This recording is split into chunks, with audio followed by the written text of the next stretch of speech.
now being recorded. Hello? Yeah, is that Rabbi Meza? Yes. Hi. Yeah. I hear you pretty good. Yeah, there's no issue from here at all. It's all good, mate. Yeah. So, You sound American. do I really? Yeah. Look, Australia doesn't know. We don't have. There's not a very strong accent here. If you came here, it's not a very different place. It's kind of like a little version of the US that nobody hears about, kind of far away. It's really not that different here. If you came to Sydney, it's not that different a place to LA. You know, it's a big city now, 5 or 6 million people. You know, with people from all around the world, so it's like anywhere really. But yeah. Anyway, all right. So I wanted to speak with you a little bit. I mean, I see that you're a very articulate, intelligent guy, and I've spoken once to a Samaritan sympathizer, and I've met a few of them in Israel. I mean, I lived in Israel for a few years. But in America, I mean, I spoke to someone who lives in Canada who sympathizes with a lot of what they believe in, but not necessarily aligns itself completely with the group. Well, I don't align myself completely with them, but I'm convinced they're the truest of Yisrael there is. Like, in fact, they're the last true Yisrael. Yeah. I'll explain where I don't really differ from them in anything. The big thing that I differ from them is that I love Nach. I love Nach. Like, I'd never reject Nach, but the difference is that I see Nach as pointing to a Samaritan version of the Torah. Like, the Nach is a story of our betrayal. It's a story of how Yehuda betrayed. Like, I love Nach. I love Eliyahu Navi was basically a Samaritan, right? He was a Northern Kingdom Israelite. He was a Samaritan. So while I love, they don't have Nach because they don't need it. We have it, but we don't understand what it's about. In fact, we've even completely misled the Christians on this, where they're waiting for a guy to come back who that they also insist is from the line of David. So I love Nach, right? But I think it's a book that there's a subtle message in there, and it's about how Yudhei Vavhei chose this group of people, and then slowly they betrayed him. And Yehuda, Judea, we're kind of fallen Israelites. I believe we're Yisrael. I'm 100% convinced that the Ashkenazim are Yisrael. And I got into this via debates with the Black Hebrews. It's quite interesting because I know you sort of get involved with the Black Hebrews a bit. They're an interest. I mean, I can't stand them, right? But that's not really true, actually.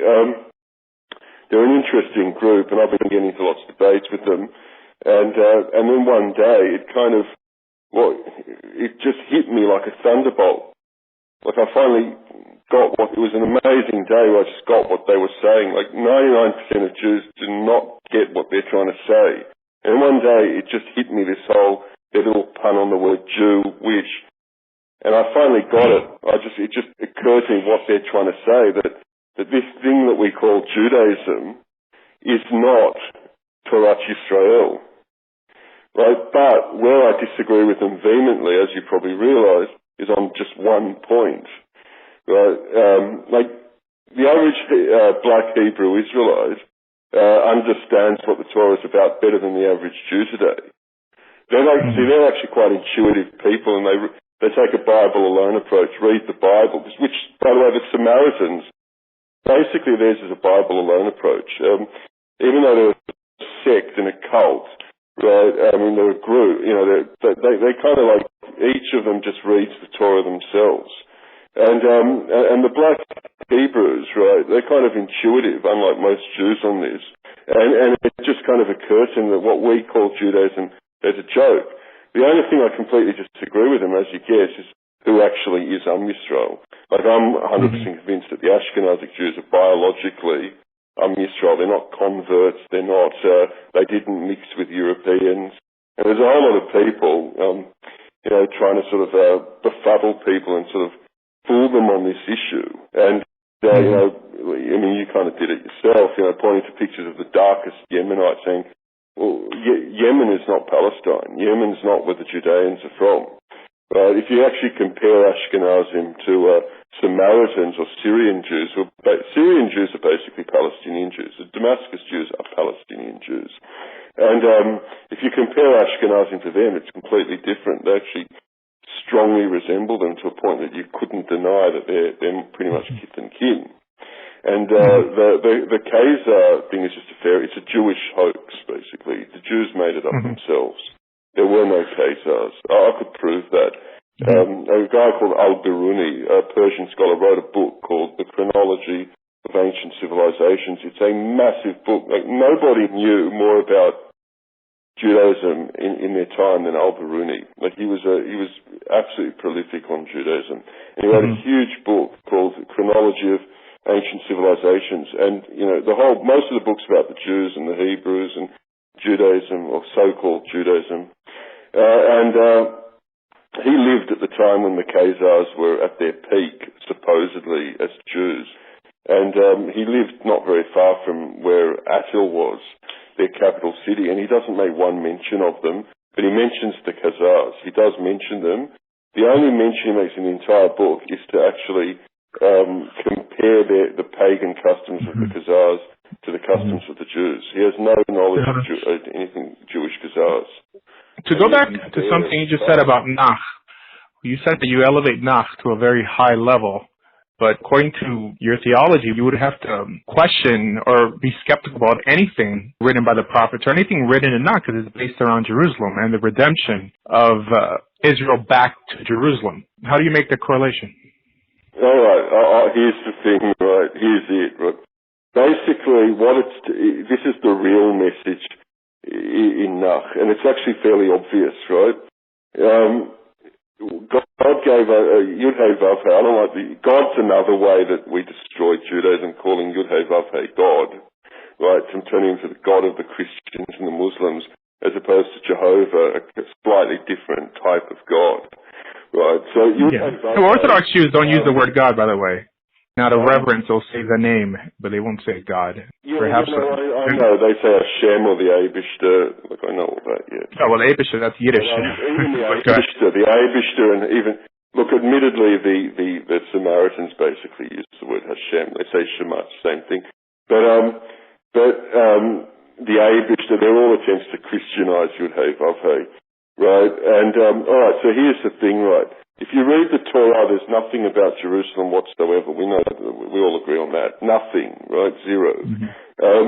There's nothing, tell me if I'm wrong, there's nothing about Malchut either. It's obvious that there are a few things. God likes the hills of Israel, like Beth-El or Gerizim.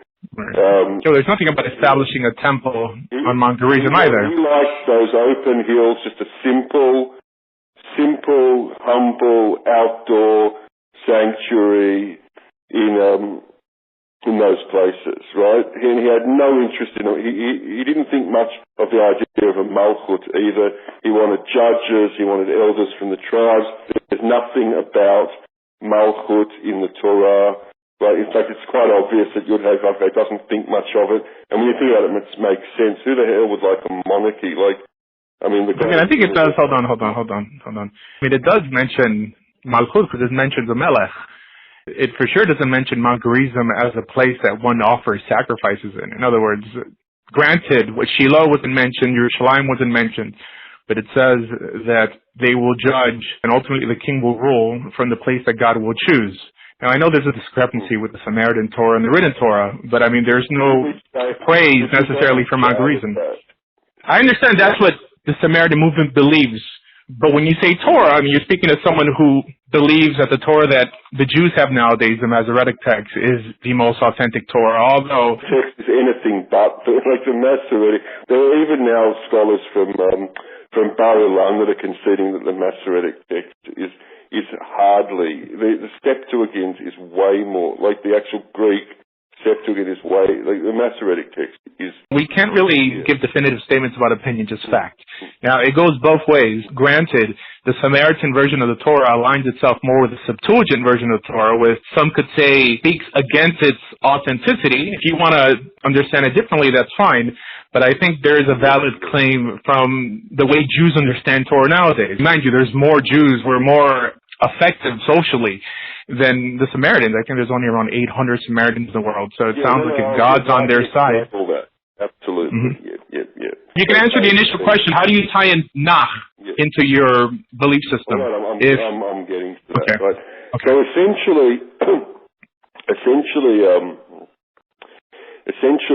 basically, the Torah doesn't speak. We know it doesn't speak of a temple in Jerusalem, and it's obvious that you'd have his idea of the ideal is one of those hills, like you said, Bet El or Gerizim, right? And he wants judges and he wants elders from the tribe. There's nothing really about a malchut, right? And then comes along Saul. I mean, a guy that, tell me if I'm wrong, murdered his own brother. Then you've got wait. David. I mean, it does mention a malchut. It mentions a king in Deuteronomy chapter 17, where God says, "When you want a king." I'm sorry.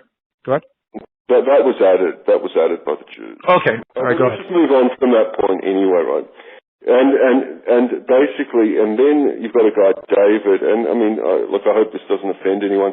I mean, he's a guy who had, relations with men, right? I mean, there's no question. It doesn't necessarily say that. It says that he loved Jonathan. That's more like of romance than anything. It's not like... He had wives, mind you. I'm about to get to that. Let me explain. Right? So you've got this guy who, he's had relations with men. I mean, he calls one of his grandchildren. I mean, I'm just speaking off the bat, Mephosheth, Peh, whatever, the shame of my mouth. I mean, it's all in there, what I'm trying to say, right? Yeah, but you're giving me your opinion. Let's talk about stuff that we agree on. All right, but let me just say this. He essentially, in effect, I mean, don't get offended, rapes a married woman and has her husband killed. So let me just finish the point. Right? So what we're actually seeing is setting up, what we're seeing is basically a Middle Eastern. I mean, does a guy really sound like some member of some tzaddik, some, guy in Poland? Learning. So he's basically a Middle Eastern despot, right? Now, basically it just sounds like your classic sort of, he sounds more like a prince in Dubai or modern day, heir to a throne in somewhere like Dubai or Bahrain, right? And I'm getting to my point, right? But this is the way you'd have, it's a subtle book, Nach, right? This is the way you'd have, he gave us free will. He said, okay, I wanted a simple outdoor sanctuary in the hills. It wasn't good enough for the Judeans anymore. Okay, fine. You can go make a temple in your capital city for finance, because it's not. So Yehuda is Yeshut. It's all about what we are. Jews are about when the ego. You have this amazing situation where this little group of people were chosen. Hold on. Moral system. I mean, you're going off on a rant again. I mean, let's just answer questions so then I could. The greatest book ever written. We have to have a dialogue here. It sounds more like a monologue. I understand what you believe, and I'm sure that our audience understands what the Samaritans believe. We have to share a common ground, and that common ground, I think when I heard you say that you hold Nach to a very high esteem, I'm just curious, how can you tie in Nach when it's based on the Malchut of David, on Shlomo Melech, and all the prophets, the Levium, and the Kohen Gadol that were based in Yerushalayim? How can you hold it in high esteem and still be a Samaritan? Okay. Yeah, because basically what God's saying is, okay, it's not that it's a sin. It's not like, I don't hold like this, it's a sin to put it was just a kind of Yeridah. In other words, okay, I wanted a simple temple. I didn't want a big temple. You want that? Fine, you have free will. Let's see how it ends up. Let's see how this building... Yeah, the Torah doesn't say that. The Torah doesn't say, I want a simple temple. Then... You're not interested in judges. You want to be like the Goyim? You want to be like Gentiles? You want to have a king like the Goyim? It's not good enough anymore, judges and elders.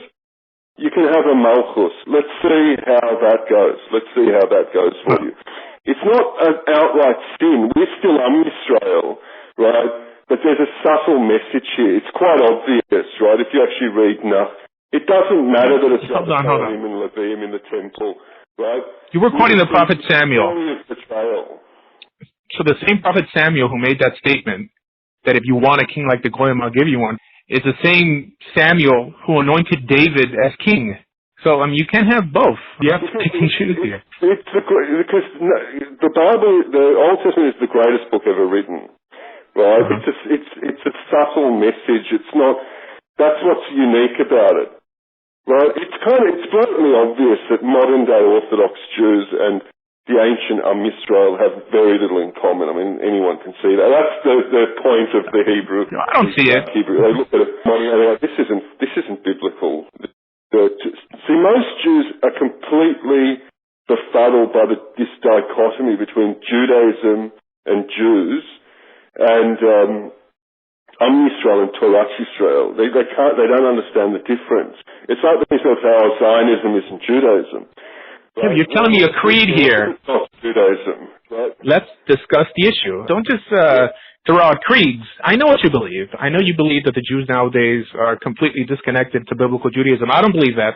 But I just want to share ideas with you to see. I believe that they came back to Israel to return to Torah. I don't believe they're Goyim, like the Black Hebrews. We're Israel, and we're going to come back one day. That's the point. But anyway, I think you get it. I think you do get it. Yeah, go on, yeah.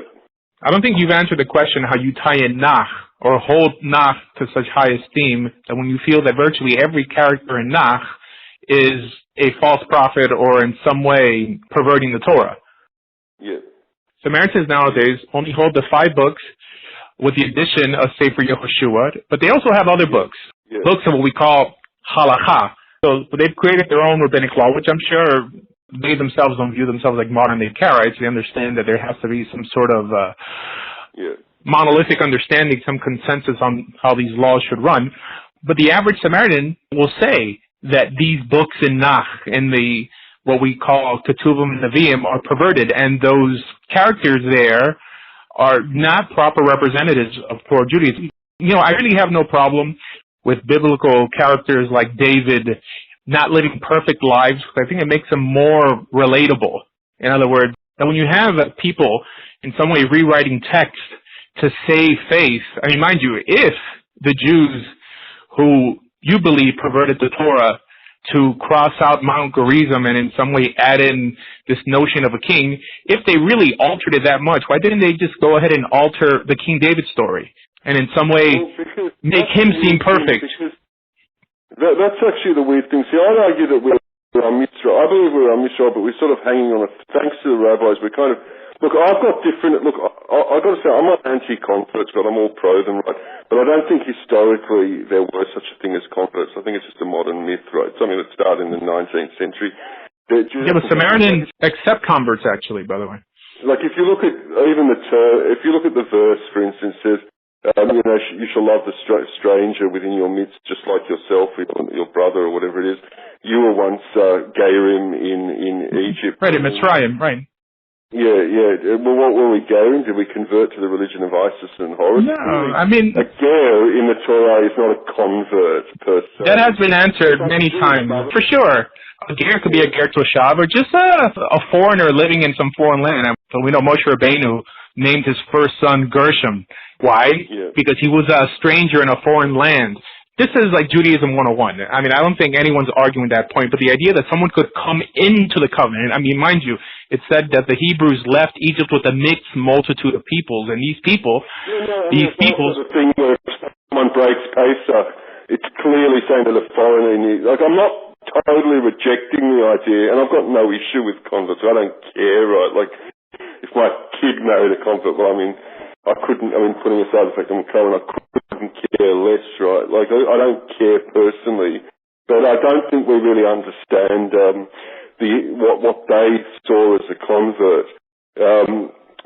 You know, I don't think we really, and it's the same with the Jewish mother rule. That's a hoax. That's a rabbinic understanding. Sources for that rule. Hold on one second. It's all biddy-effort, right? In the event that, you know, you've got a daughter, she's living with the family, she gets impregnated by a Gentile, you're not going to, like, put a wedge between her and her. It's a thing of Rahmanis, right? You're not going to put a wedge between her and her child. So you say the child's a Jew, which is complete. I don't no issue with it, right? But it's a bit. It's part of rabbinic law. Defining factor of Yisrael. Wait, hold on. It's part of rabbinic law. In Orthodox Judaism, we make a distinction between rabbinic law and Torah law. So to say that what makes you halakhically Jewish is one having a Jewish mother was developed by the rabbis in order to hold the citizens of Israel accountable. I mean, there had to be some checks and balances. It wasn't just somebody who walked in and claimed to be, a Cohen or a Levite. No, there had to be checks and balances, and that was one way to determine who would be adjudicated by the Sanhedrin or the court for breaking these Torah laws. Like I said, the Samaritans have a very similar legal system. I'm not sure how they determine Jewishness, but I mean, even the Torah. I mean, the Torah determines. The Jews themselves, until recently, didn't have a hard and fast law for who was a Jew. It was a mix of your mother, your father, and whether you kept the Torah. It was like there were no sources. I don't think there's anywhere in the Talmud it says some. Like back in the times of the Talmud, there were loads and loads and loads of like rulers and things who took Hebrew wives, right? You'll never read a verse, he was a Jew, his mother was a Hebrew, right? You have to keep Torah to be a Jew. That's the first thing, and I think we agree on that, right? Right? You're not Jewish because you eat pastrami. And this is where I've learned the Hebrew, it just hit me, right? You're not Jewish because you watch Seinfeld or eat pastrami sandwich. There's no such thing as a Jew, and there's no such thing as Jewish, right? No, I agree. Yeah, but we're getting stuck on semantics here, and this is why I look down on black Hebrews in this area. For some reason, the word Jewish is in some way analogous to any other Hebrew word. As a matter of fact, in Torah and even in Halakha, hold on. On the term Jewish is right. Hold on. It's not that we wish we were Jews. We wish that what we think is the Torah was the Torah. Hold on. They're kind of right. Even in Halakha, well, the term Jew is hardly ever used. The term that is used is Israel, and that's fine. Yeah, of course. Now, what we call Jew nowadays means that someone who's in the covenant, and that's all it means, right? So mind you, like if you live in Russia, no Yisrael, you're Ben Yisrael. I get that. Yes. If you live in Russia, they don't even call you Jews; they call you Hebrews. And it's like that in many other countries. Yeah, I know, but it's nevertheless pretty. I get it. None of the rabbis in Europe, in their works in response to ever used the word. They understood that we're not a religion, we're a covenant. You're either Yisrael or you might as well go and eat a ham sandwich on Yom Kippur. Like this idea, I'm a Jew, I worship a religion. Inspired. I'm not Yisrael, I'm a Jew, and my religion's Judaism. It's inspired by the ancient covenant of the Israelites. That doesn't exist. You're either Yisrael and there's a covenant, or you can, like I say, go and eat a ham sandwich. But most Jews don't. I get it. You get that, and I get it. The rabbis got that as well. Yes, it's a covenant, and you're either in it or you're not. Right? 100%. Right. Absolutely. And an actual conversion, doesn't make you Jewish. It makes you halakhically Jewish. In other words, Jewish for legal reasons, legal purposes. What makes you in the covenant is you deciding to take upon yourself all the mitzvot in the Torah. That's what makes you in the covenant. However, the Jewish people can't see the desires of your heart like God can. So the court developed a conversion procedure, but every Jew will tell you this is rabbinic in nature. What makes you a Jew is your covenant with God. This is why the reason I don't listen to the black Hebrews specifically is because they're a bunch of racists. And they believe that someone outside of the covenant cannot enter into the covenant. Let's go back to what you believe. You really haven't given me, in my opinion, substantial evidence for rejecting the Torah that Orthodox Jews hold dear and accepting the Samaritan one. It just sounds like you're angry at Jews nowadays, or perhaps the way you've been treated. But I don't know how you find more harmony in a Samaritan understanding of Torah rather than a Orthodox understanding of Torah. I mean, mind you, there's only around 800 Samaritans left, and amongst those 800, the vast majority of them are suffering from genetic diseases because they've intermarried for so long. Now, I read somewhere that even nowadays, they've begun to accept converts to increase their number. They're really irrelevant. I mean, to walk around thinking that God in the Torah itself specifically chose Mount Gerizim, but the Jews, because they're evil, chose to cross that out. Look, I'm the opposite of anti-Semitic. Hold on. I'm the opposite. All I do on the net is spend my time arguing with Jew haters. Right? It's not their evil. I see the whole message of Nach, and in fact, we're fallen Israelites. We're kind of like, we're Israelites who have lost, we've gone off the derech, basically. Right? But we're going to come back. Like, that's why we're back in Israel now, to return, right? See, if you look at the difference between us and the Samaritans, right, we just cut them out. It's a bit, I'll be upfront, I don't really like Karaites. Just because you reject the Talmud doesn't make you a Karaite. Like, every Karaite rejects the Talmud, but not everyone that rejects the Talmud is a Karaite. Karaites are a specific sect, and I agree, I think they've got the dynamism of a wet. Like, I think the whole idea of the Torah, it's dynamic, it's incredibly dynamic, and the Karaite movement to me has the dynamism of a wet sock, right? Now, and that's a problem. I just don't think Karaites have much going for them, right? And it's the same with Samaritans. Every Samaritan is a Northern Kingdom Israelite, but not every Northern Kingdom Israelite was Samaritan. Who are the Samaritans? It's Shomerim. It's like Hasidim. They were like Hasidim. Right, I understand what you're saying. I don't know why you tied in Eliyahu Hanavi, and we have a song, Eliyahu HaTishbi. Mind you, if anyone has ever lived in Israel or visited Israel, Samaria, or the northern kingdom of Israel, is very close to Jerusalem. I mean, if you went from the old city into the Shomron, you'd probably get there around 45 minutes to an hour. All these places. I lived in Israel. I know. I've been to Samaria. Yeah. And I lived in Yehuda Shomron for many years. I was a settler. I lived in Kohav Shachar. I guess that's more closer to Binyamin. But it's all fairly close. So when someone thinks Northern Kingdom, many people think that they're talking about the Galil or... Huh? They opposed any innovation. Like there's no question. It's taught as fact, right, at Hebrew University, as fact that the Samaritan form of Torah Yisrael is essentially the sort of destruction of the first temple, right, type Judaism. And they're Shomerim. When the Judeans started dominating the whole show and started I'm about to get to it, and you'll sort of start understanding. When the Judeans started changing stuff, they sort of said, no, right, we're keeping everything the same. We're going to actually still use the ancient Phoenician, in inverted commas, lettering for the Shem and Mephorish and stuff like that. We're not changing the letters.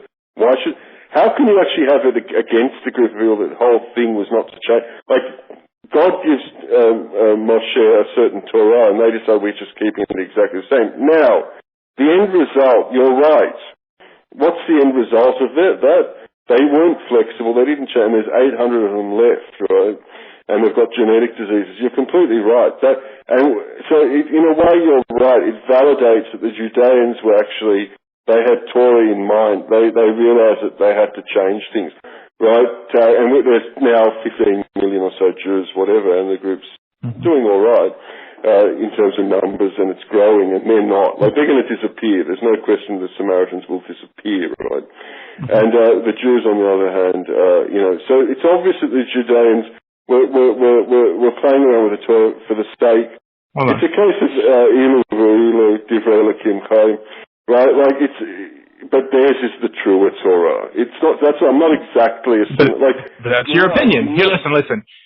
Our understanding of the Samaritans of what we did leaves us with and a thriving culture and movers and shakers. We created Hollywood and all this stuff.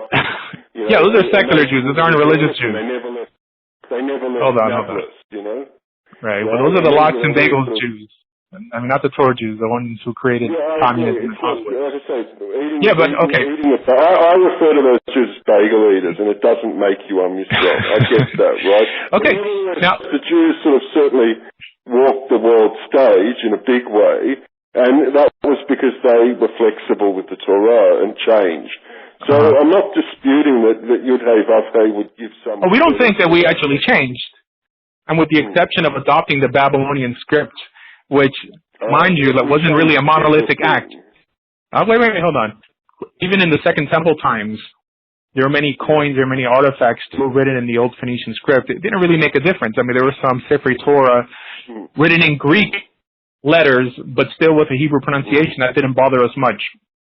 But rabbinic understanding of the history of the Samaritans is that after the exile of the northern tribes, that Assyria took, as was their practice, a handful of those who were exiled from previous wars and placed them where the northern kingdom used to be. And right, okay, no. I'm just telling you what we believe. I'm not telling you that you have to believe this.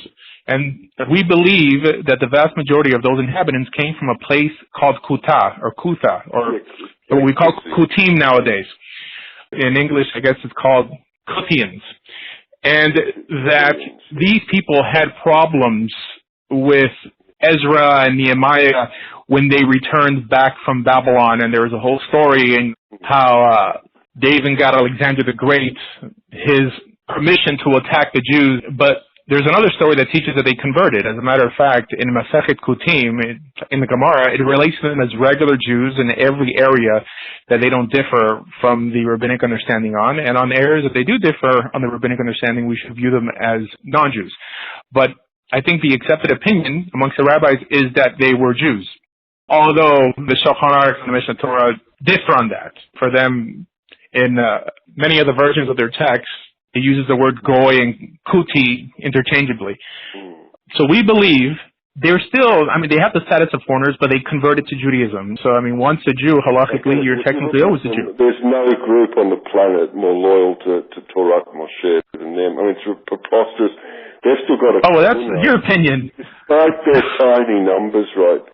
Despite their tiny numbers, they've actually got a kahuna, and it's an hereditary kahuna, and yet they still manage, I learned from their Kohanim, and they still manage to pump out, interesting Dvar Torahs, right? Sorry, I naturally pronounce Ashkenazi, but I'm trying, even though I speak Hebrew, I'm trying to stop, right? Yeah, I sort of get... it really takes faith to believe that the Jews would in some way intentionally move God's sanctuary. But mind you, the Mishkan, even the word Mishkan, from the word Shekhinah, it was meant to move. It wasn't really necessarily meant to be planted somewhere. Now, we believe in Nach, that it was ultimately planted in Yerushalayim, but that doesn't mean that God in some future time can't change that location.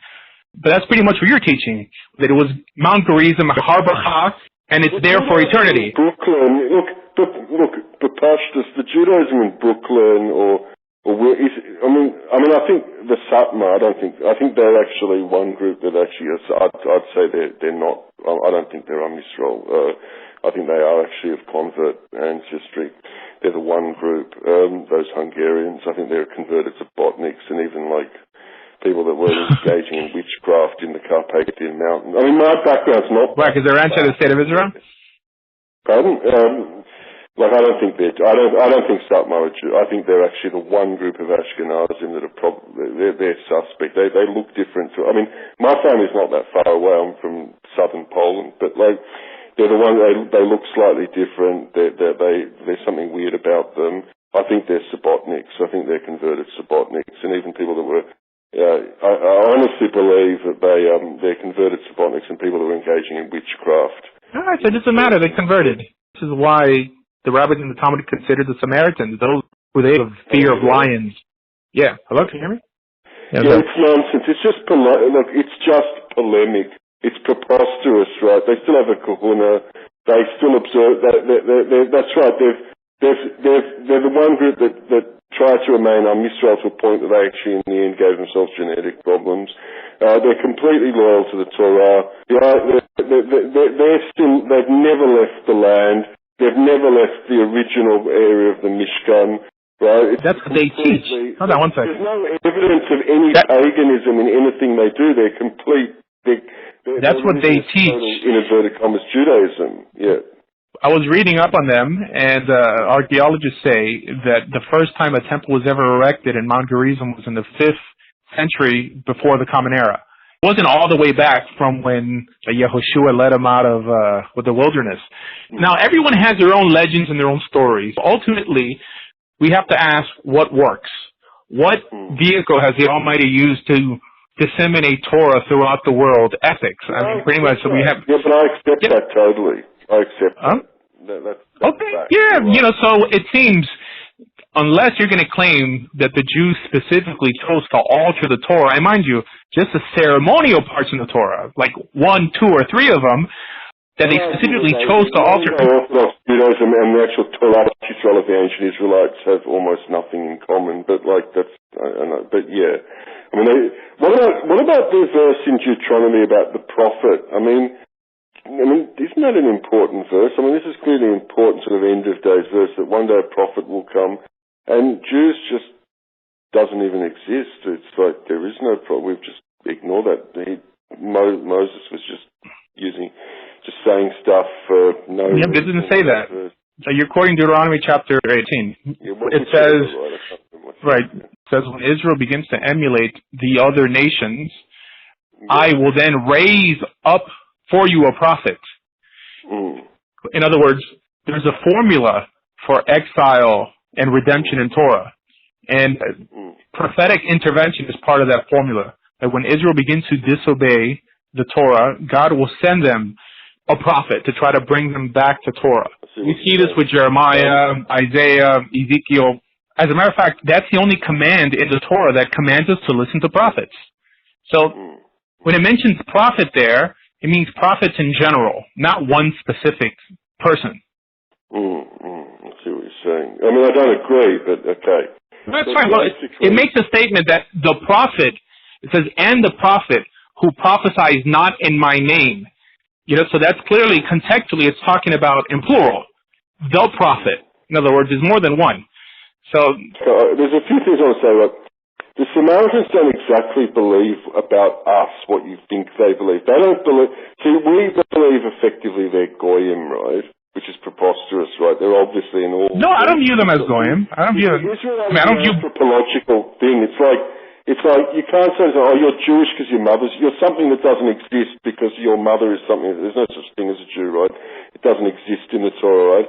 It's like saying you're Athenian because your mother's like anthropologically speaking, the Samaritans are clearly living the lifestyle of ancient Israelites, just generally culturally closer to what they were, right? Now, here's by their understanding and according to their narrative. They don't actually, I mean, we don't believe that. The way I see us, right? They see us as Judeans who have they've gone off the derech. And unlike us, we just cut them out, right? We cut them out of our end of day. They don't cut us out. We're not cut out, right? They believe in their actual end. They were warring with us. It appears hold on. Even Josephus speaks about how it was specifically the Samaritans that was always instigating problems with the Jews since Ezra and Nehemiah. And mind you, that's who they were protecting themselves against when Ezra and Nehemiah were building the wall. They were protecting themselves against the Samaritans. So it was the Samaritans picking on the Jews, not the other way around. Look, I don't like Jew haters. I can't stand them. I absolutely hate Jew haters, right? Like, I cannot stand anti-Semites, right? But Jews are an odd bunch of people. They're always in the right and everyone's always in the wrong. I mean, that doesn't mean I like people that hate them, right? Like, because I can't stand people that hate them, right? But Jews, like, if you read Josephus' comments on Samaritans, it kind of reflects a typical Jewish mindset. Like, it says something, he says something like, when times are good, they go, we're Jews, and when times are bad, they go, we're not them. But like, if you sort of turn that around, they're kind of right, because, I mean, Jews have a notorious, they do basically stab people. Like, the whole nature of the group is they're not amazingly trustworthy, and I don't know about that. I mean, they're weary, like they realize they'll get stabbed in the back, right? So they sort of protect themselves.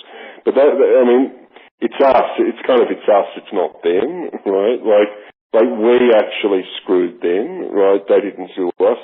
In fact, if you look in the 16th century when there were these like little wars between Karaites, Jews, and Samaritans, everyone was backstabbing everyone. Every sort of sector of Israel was backstabbing everyone except for one, the Samaritans. In the 16th century, the Samaritans were called up by like the vizier in Egypt and asked, what is your opinion of the Jews? And they said, we have nothing against them. They're our brothers and they're Am Yisrael and we love them. Right? Yeah, well, the only group that didn't start, like Karaite, I don't like Karaite, so I'll tell you now. They've been backstabbing Jews. Like they never missed an opportunity to stab Jews in the back, right, when they could, right? And in Russia, I think you're describing Jews more post the Merchant of Venice, but we know that, or at least many archaeologists teach that Nablus, the city of Nablus, the Arabs who live there, are almost all Samaritans who converted to Islam. Right, absolutely. So the reason they weren't so effective and towards the time of the Second Temple were really irrelevant at that time is because they weren't really that grounded in Judaism. Mind you, it was those in Judah, those who gave up their life behind Bar Kokhba trying to fight for Jewish sovereignty that were dispersed, that were burned at the stake, that were crucified. Now the Samaritans went so much with the flow that they ended up converting to the first powerful religion or alternative religion they were offered. And again, with today they're completely irrelevant. So in terms of choosing sides, you chose the least effective, socially ineffective group that God could have ever used to spread his message to the world and into some way fulfill the promise he gave to Abraham that his descendants would be like the stars in the sky and like the sand in the seashore. Now, if the Samaritans are that people, then I think you would have to agree they failed in their mission. We're not exactly that either. And I mean, we've got to accept that particular verse might apply to Arabs as well. I mean, it's hard to sort of ignore. Like, there's no question that look, I know there are questions who was Yishmael and all that sort of thing, and whether the Arabs are really, and certainly the Arabs in Palestine and Syria are not Yishmael, they're not, right? But the Gulf Arabs might be, and it might be that they're under, if you look at Josephus and so on, there might be an actual Brit with them. Like, it could be said according to, there is a Brit. Nowhere in the Torah does it say that Yishmael became Arabs or Muslims. Right? And there's actually one story that says that he converted. Muhammad just take that narrative. Well, I'll answer that, right? Did Muhammad just steal the narrative of the Ismailites, right? And well, no, because Josephus does. It has to be said. It's very sort of popular with Jews to say Muhammad just took the narrative, right? But it has to be said that I think in Against Apian or Antiquities, whatever, Josephus does say that the Arabs are Ishmael. He does say that in like 0 AD, right? Well before Muhammad, he says that. He can read. The reason Muhammad said it, not to say that Islam in some way originated from that tribe or from the Ishmaelites, but that the tribe that he belonged to, the tribe of Quraysh, were Ishmaelites. But biblically, we have no evidence for this. There's many people claiming to be whoever they want to claim to be. As a matter of fact, but it must be said that Josephus writes that the Arabs are the Arab he does for sure say that the Yishmael are the Arabs, right? Well, the Talmud says it also.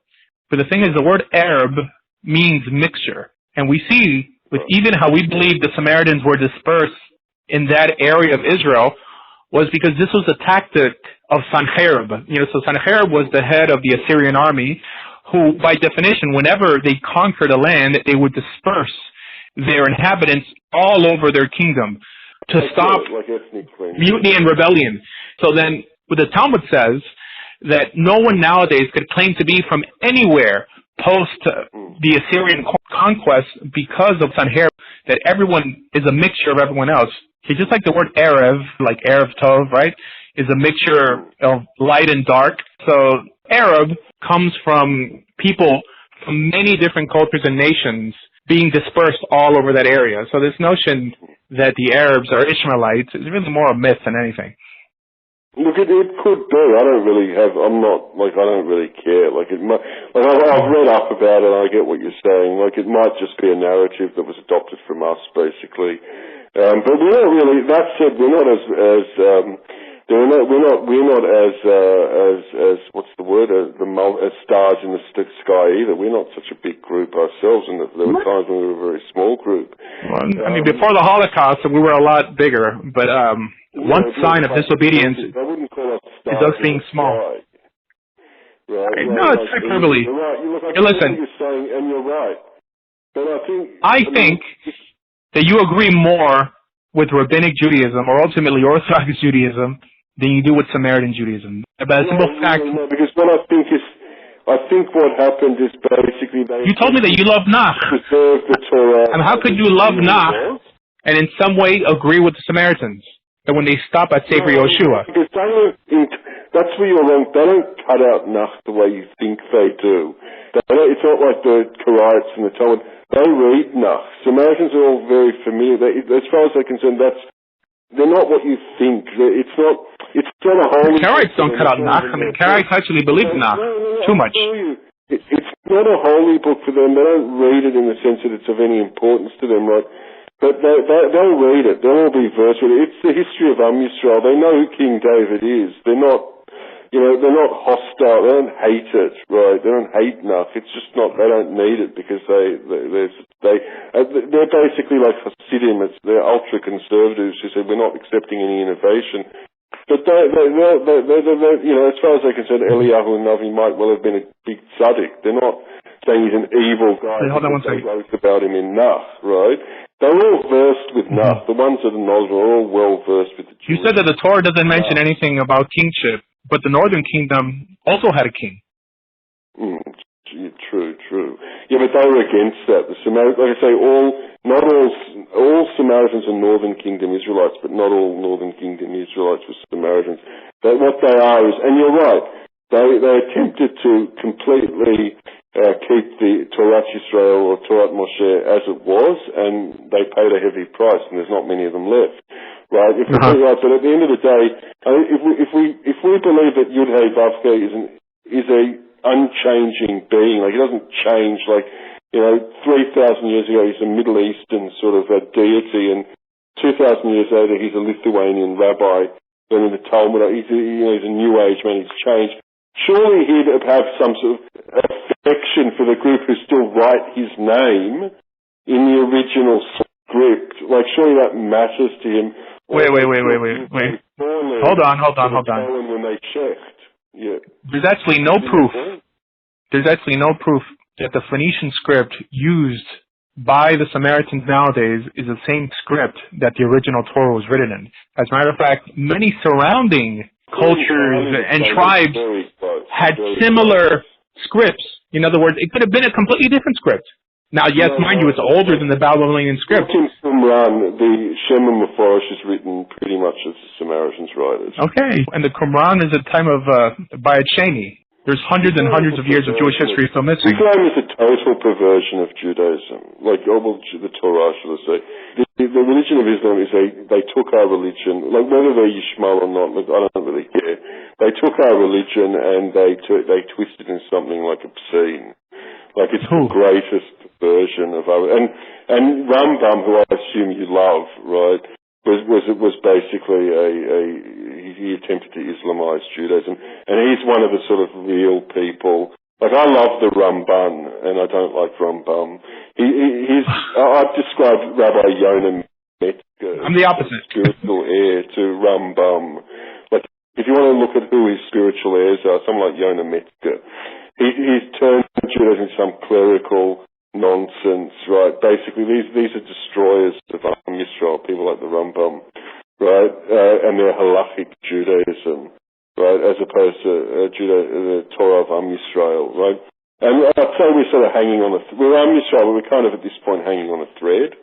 Right? I don't really see. We sort of look. I think there were people in Europe who thought like I think in Europe, in Poland and in Germany, there was a there was a subliminal thread of thinking where they did preserve a consciousness of Yisrael despite being halachic Jews, and as a result, I think we're Yisrael we were at least at the point our families left Europe.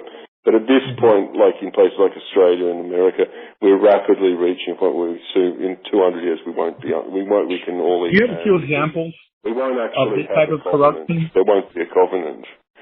I think there were people like the Ramban and Rashi and the Maharil who kind of kept a quasi-Samaritan understanding of what it means to be Yisrael, and that preserved families in Europe. Can you list a few distinctions where the rabbinic Jews went off, in your opinion, the correct understanding of Torah Yisrael?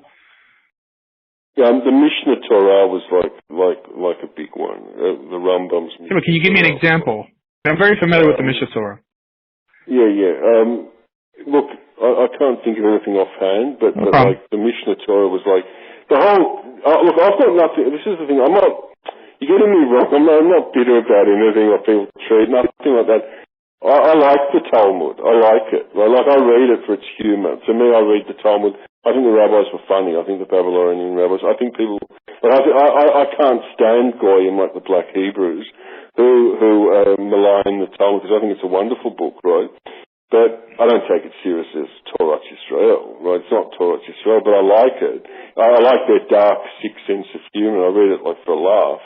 But I think they were very bitter people. Like I think at that time, what happened was Yisrael, they suffered massive defeats, and they were bitter, and they were bitter about their position, and they kind of like made themselves feel better. Like because you do the same stuff as me on YouTube, and you know all these and people pushing nasty things at the time, which are all taken out of context, right? Everything that people say negative about it's all bullshit, right? There are a bunch of legal discussion stuff like when people say, the Talmud promotes pedophilia. It doesn't at all. It's like if you go into a court case in a court of law in Sydney, Australia, you're going to hear the lawyers, arguing that little hair-splitting stuff that's pretty vile, right? And that's all that was happening. Like this whole thing where it says, I think the verse they put so you can marry a 3-year-old or whatever it is, right? You'd understand they're setting legal sort of boundaries. They're all theoretical discussions about points of law, right? And these people take them and pervert and sort of twist them to sort of malign us, right? And I think we agree on that. I know we agree on that, right? And they take for sure, absolutely. Well, I mean, I agree that people are not keeping rabbinic law the way they should be keeping it. However, it sounds like you acknowledge that it's there to really give us a monolithic understanding of ceremonial laws. But ethically, is there anything that an Orthodox Jew differs in with the Samaritan Jew? Right, Eretz Yisrael is everything, right? Like, this is why I can't stand something. The Torah without Eretz Yisrael is like maple syrup without pancakes. It's like trying to have maple syrup without pancakes. It was a constitution. You have this group that they're being elevated to a higher level. They're on their way through Egypt. I don't think Eretz Yisrael is everything. I mean, mind you, we received the Torah in the wilderness, and we kept the Torah initially in the wilderness. Now we have to earn Eretz Yisrael, just like the Hebrews earned it in the time of Yeshua. It's not all about Eretz Yisrael. That's the idyllic place where his people should live. But, I mean, the Torah is applicable anywhere. I mean, for sure, the ethical parts. It's not. It appears that all the ethical parts. I mean, the ethical parts are definitely applicable everywhere. Yeah, to a point. Like, all of it's about... It was a national book of the Hebrews that they kept in the temple. It's their national constitution. Everything was about Eretz Yisrael. Everything. Ideally, we should all work to usher in the Geula. But in terms of the Samaritans, were not wanting to be a little more worldly minded, but incorporate other people into the belief system, try to be an actual light into the nations, which for some reason I don't see too many Samaritan teachers online trying to encourage people to embrace a singular understanding of God. But that's what's so holy about them. They understood that we're not supposed to be a light unto the nations in that way. That's just false.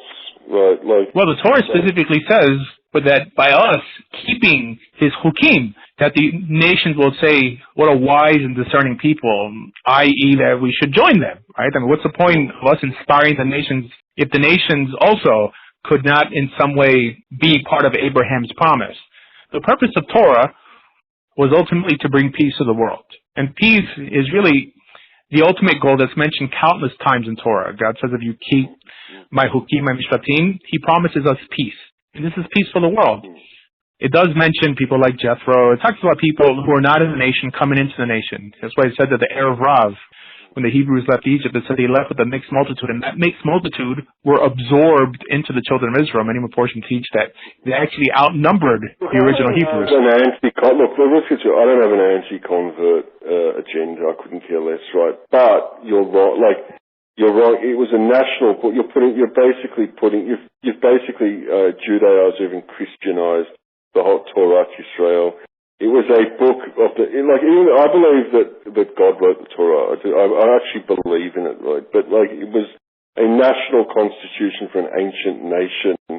And in order to actually remain chayav, to keep it, we have to remain that ancient nation. It's not a religion. I know you know it's not a religion. I understand that.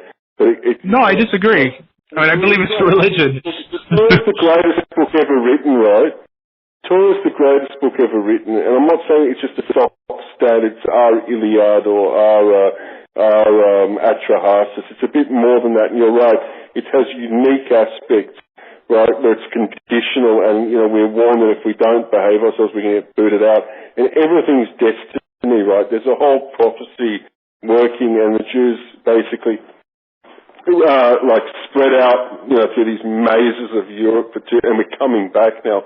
I'm not just saying it's unique, right, and it's not just a national constitution, and that's what made the whole world accept it, and not the Iliad, right, that in the end it was our Bible that became the cornerstone book, right? Because it's completely unique, right? It's not it's just a national constitution. And do the Samaritans have any prophets? We've got to remain biologically Yisrael for it to be high of the Torah. Now I have no issue with converts, right? Because I think we're coming to the end of days. We sinned a lot in ancient Israel. Yudhei Vavchei basically couldn't take us anymore. He booted us out. We went through a whole... But does the Torah mention I've got no issue saying the Holocaust was a punishment for sins. No issue. And my family also. Does the Torah mention an end of day? I think we're in the end of days now, and I think we're collecting up converts now to come back, but that's it. We didn't in the past. Now we have conversion. It's just part of sort of destiny. In the end of the day, at the end day times, the righteous souls from the Gentiles will come back with us and be Yisrael. So I have no issue with converts, but historically, the Torah doesn't no. I thought you were Torah only. Pardon? The Torah doesn't mention converts coming back or souls coming back. It doesn't mention end of days. No, the Torah doesn't. That's just me talking, right? That's just me talking. Okay. They're trying to make out that Judaism become a religion. We've got some sort of legal fiction that you're Yisrael, but you're not really Yisrael. So it's like a bunch of people who are saying we're Han Chinese, but you look at them and they ain't Han Chinese, and they can sort of legally, through the Talmud, kind of make themselves believe that. No. If you're keeping Torah, and you identify with the Israelites keeping Torah and accepting Torah, but how does that not make you Israel? Well, it does. That's the thing. It does. That's the point. I've got no issue. If someone accepts Torah Yisrael, they become Yisrael. I don't have an anti-convert. You're missing the point. Okay. Historically, it wasn't the case, right? And it's only acceptable in small numbers, not too overwhelming, so that anthropologically they're not Yisrael anyway. If that happens, essentially these black Hebrew Israelites will effectively be right. That we're not Yisrael anymore. Being Yisrael is not a legal fiction. All right. If you look at the Samaritans, right, that's sort of a very clear thing about them, that being an Israelite for them is not a legal fiction, it's an anthropological reality. Right? And it's not an anti-convert thing, it's just this was a law for a particular nation. Right? I appreciate your time, but I really enjoyed talking with you, and I think that we agree more than we disagree. And I think that we disagree. That's right. And just one more thing. And yes, the Talmud. I quite like Rabbi Fowler. I don't know how to pronounce his name, but I think he's one of the greatest rabbis. He is one of the greatest rabbis alive, and I enjoy his stuff a lot. And I think he's right about the European Jews sort of taking the Talmud and making it something that wasn't exactly. That's another little angle. But anyway, no, it was good, mate. All right, well, have a good one. Okay, man. Take it easy. Be well. Okay, thanks, mate. Thanks.